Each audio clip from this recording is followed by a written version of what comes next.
Okay mga bossing, so introducing natin ulit yung ating Sikidam H1. So ito po yung gamit kong setup ngayon para makapag-video okay tayo gamit yung ating mga Class D amplifier na walang mic input.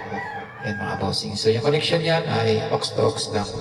Yan, audio output gamit yung ating 3.5mm na cord papuntang auxiliary dito sa ating MT21. Kahit anong amplifier mga boss is pwede dito sa ating Sikidam H1.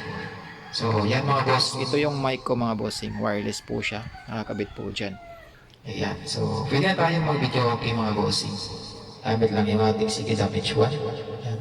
So, sa mga naghahanap ng Sikidam H1 mga boss, lagay ko na sa comment section yung kanyang link dito mga bossing. Ayan. So, play natin. Testingin natin ha. Okay. So, testing. Hello, sound check. Testing. Ayan. So malakas pa yan mga bossing na pag nakabox na yung ating mga speaker. Hello sound. Okay. So nakakontrol din natin dito mga boss nyo.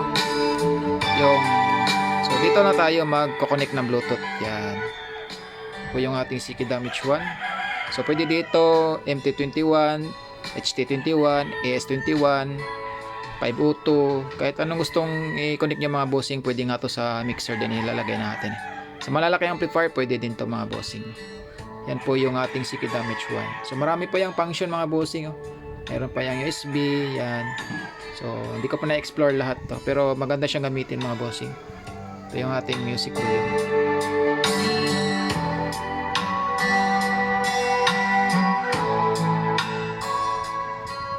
Okay.